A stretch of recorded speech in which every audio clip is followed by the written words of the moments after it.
Don't you just love it when it's late at night and you ate pretty good today, but you worked out real hard and right now it's nighttime and before bed you want to eat some of those good fats that put you to sleep real nice. Isn't it great to have your own jug of brains, of raw brains to eat, to fuel all that testosterone that grows your muscles real big and gives you wet dreams? Yes, I love me some brains. Don't be jealous. You can get it too. Mmm. Mmm. I can taste the cow's thoughts. Mmm. Think about it. All that life, the thoughts that the cow was thinking. And now it's just this gelatinous goo in my mouth. Once a sentient being. Shalom, shalom. First and foremost, as always, before I begin with this lesson, I want to start it off by giving all the glory and infinite praises to Yahweh, Bahashem, Yahweh Shah, Bahashem Rakaha Kadash. Double honors to the elders and the apostles of Great Millstone. Peace and blessings be to all the Akim now pushing this word in truth and sincerity. Shalom and Yahweh Shemal Shah Brakathum. So, I'm not really too sure what I'm entitled this lesson. But what I want to get into real quick is this video that y'all just saw. All right, and this man is being revealed in this time that we're living in. All right, and for all the niggas that say that Esau is the Arabs, that just shows you how blinded you are, man. Right, because anybody that has a real understanding of the scriptures can see that the so-called white man is Esau Edom. Right, the shit is clear. All right, you know what I'm saying? Because the scripture goes into, the characteristics of their progenitor, man. Right? Their ancient forefather, Esau Edom. You know what I'm saying? From what he likes to do. You know what I'm saying? Because it goes into how he likes to hunt venison. And that shit fits the white man to the T. And even, you know what I'm saying, their skin complexion, man, because their skin tone is red. It's not white. All right? Because their blood shows forth through their skin. They have low pigment. And even going into their diet, right? I'm going to grab the the history, if you will, in the book of Genesis 25. It goes into, how Esau, he was faint, just from coming out of the field. And he had basically cooked, or not cooked, but ate uncooked stew, man. You know what I'm saying? Uncooked meat in it. You know what I'm saying? The vegetables is probably all hard. And we can see that matches the so-called white man today. Because look at dude. Dude eating raw cow brains, which is unheard of. Right, but now this shit is starting to become more common within these Edomites because this is their spirit.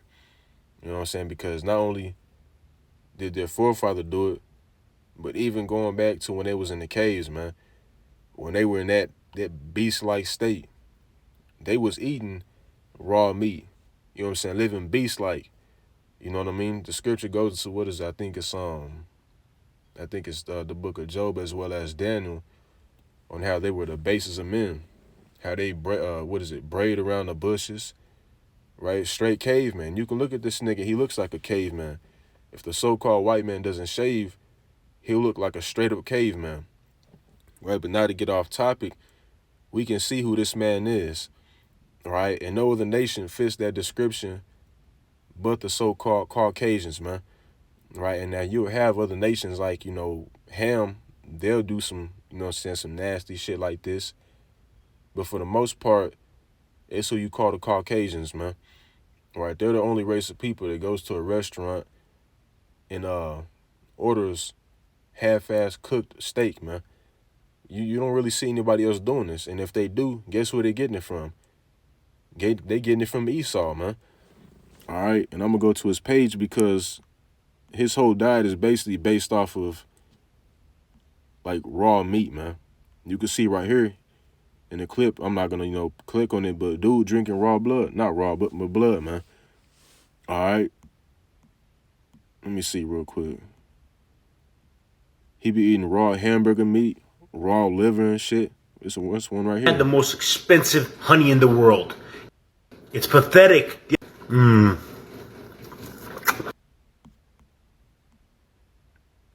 Let me see, because dude was eating a whole raw chicken. Look at this shit. Watch how easy it is to get bone marrow out. Good. Eating bone marrow, man. A straight abomination. All right, dude be drinking breast milk. Hey, this is Esau for you, man. All right, he was just live. I think dude was eating some raw pork. All right, so y'all can't tell me that this ain't Esau, man. All right, and I want to grab this real quick because this man is being revealed in this time, man. All right, and you got more and more Edomites coming out and eating raw meat. You know what I'm saying? I just seen a clip not too long ago where it was these two Edomite chicks. They was basically eating raw hamburger meat, man. They put some pepper on that shit and just started eating it, saying, it's good.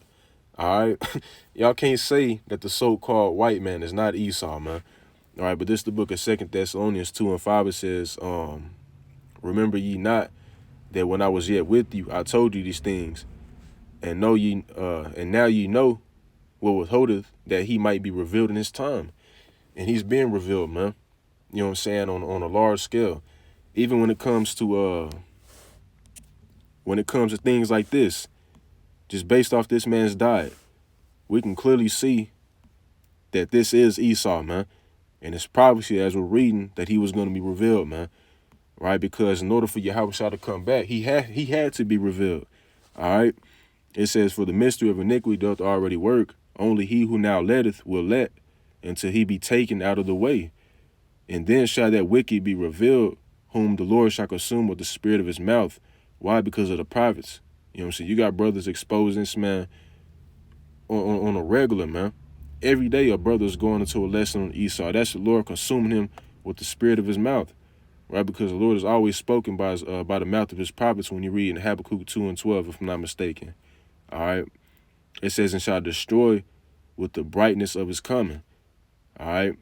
Even him whose coming is after the working of Satan with all power and signs and lying wonders. And I'm going to stop it right there because that's pretty much the point. All right? But even when it comes to this scripture, man, that fits him, right? The working of the so-called white man is after the working of Satan. All right? So now let's go back to this, the basics. I'm going to start at verse 27 because, pretty sure y'all pretty much, get where I'm coming from when I pulled out Genesis, the 25th chapter. All right, but this is Genesis 25 and 27. It says, and the boys grew, and Esau was a cunning hunter, a man in the field, and Jacob was a plain man dwelling in tents. Right? And Esau today, he is a cunning hunter. All right, who do you see hunting the most? The so-called white man. You know what I'm saying? I remember seeing a clip, you know what I'm saying? There was this Edomite talking about how, you know what I'm saying, he just can't stop thinking about hunting. You know what I'm saying? He thinks about it when he wake up, when he go to the restroom, when he's cooking, whenever he's going to sleep. Because, hey, man, this is Esau. You know what I'm saying? I ain't even got to say it no more. All right? It says, and Isaac loved Esau because he did eat of his venison, but Rebekah loved Jacob. And Jacob sought pottage, and Esau came from the field, and he was faint, right? So you had Jake, you know what I'm saying? He was, you know what I'm saying, making some stew, basically. Right? And Esau was just coming from the field, you know what I'm saying? You can imagine it. He was probably all sweaty and shit, breathing hard, tired, you know what I'm saying, complaining. It says, and Esau said to Jacob, feed me. I pray thee, which is, you could say I beg thee, because that's basically what prayer goes into, begging, with that same red pottage, right, talking about this stew. For I am faint, therefore was his name called Edom. And Jacob said, sell me this day thy birthright. And Esau said, behold, Shalaki, said, behold, I am at the point to die, and what profit shall this birthright do to me? And Jacob said, swear to me this day, and he swore unto him, and he sold his birthright unto Jacob. Then Jacob gave Esau bread and pottage of lentils, right? Lentils basically goes into, beans. And he did eat and drink and rose up and went his way. Thus Esau despised his birthright. And you have, you know what I'm saying, people, they'll say, you know what I'm saying, just because it says lentils, that the pottage didn't contain any meat. What stew do you know what I'm saying, that doesn't contain any meat? You can even look it up, you know what I'm saying, of what stew contains. It's going to tell you that it's going to contain, you know what I'm saying, tough meat, you know what I'm saying, like beef, lamb, you know what I'm saying, anything that's venison. And even, things like, fish, right? Stew is always known to contain some type of, some type of meat, right? And then, of course, they mix it in with vegetables and things of that nature, all right? And the reason that Esau was begging, right, begging for that damn stew is because it wasn't even done yet, man. All right, if it was done, you got to think about this, man. If it was done, he wouldn't even beg for it. He just would have went and made him a bowl, right? But it wasn't done, so he was begging, basically like, shit, fuck it. You know what I'm saying? He ain't done this, whatever. I'm tired. You know what I'm saying? I feel like I'm finna die. All right, and he sold his birthright for that reason. All right, over some damn uncooked stew. So we can see who this man is. All right. If this ain't Esau Edom, then I don't know who is, man. All right, but that's pretty much all I wanted to bring out. I don't want to the point was proven and that this lesson was edifying. Call halal Yahweh Shem Ashai by Shem Kakadash. Shalom and the Baba Ba.